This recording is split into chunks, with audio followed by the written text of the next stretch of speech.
கர்ணனுடைய கடைசி நிமிடங்களை பத்தி உங்களுக்கு தெரியுமா? குருச்சேத்திர போர்ல அர்ஜுனன் கூட கர்ணன் தீவிரமா சண்டை போட்டுக்கிட்டே இருக்காரு. அந்த சமயத்துலதான் கர்ணன் பூமி தாயிடம் பெற்ற சாபம் பலிக்குது. கர்ணனுடைய தேர்ச்சக்கரம் மண்ணுல புதைந்து போகுது. கர்ணன் தேர்ச்சக்கரத்தை மணல்ல இருந்து எடுக்க கீழே இறங்குறாரு. அந்த சமயம் பார்த்து அர்ஜுனன் தன்னோட காண்டீபத்தில் இருந்து சக்தி வாய்ந்த அஸ்திரத்தை கர்ணனை நோக்கி விட முயற்சி பண்றாரு.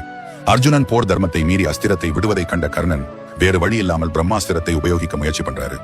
அப்பதான் குரு பரசுராமரோட சாபம் பலிக்க ஆரம்பிக்குது.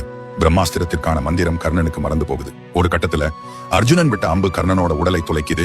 கர்ணன் முதல் முறையா மண்ணுல விழுறாரு. மண்ணுல விழுந்த கர்ணனோட உடல்ல இருந்து உயிர் பிரியாம இருக்கிறத பார்த்து அர்ஜுனன் ஆச்சரியப்படுறாரு. கர்ணன் செய்த தானத்தால தான் கர்ணனுடைய உயிர் பிரியாமல் இருக்குதுன்னு தெரிஞ்சுக்கிட்ட கிருஷ்ணர் ஒரு அந்தனர் போல வேடமிட்டு கர்ணன் கிட்ட போறாரு. மரணத்தின் விளிம்பில் இருந்த கர்ணன் கிட்ட நீ செய்த மொத்த தர்மங்களையும் எனக்கு தானமாக கொடுன்னு கிருஷ்ணர் கேட்டு வாங்கிக்கிறாரு.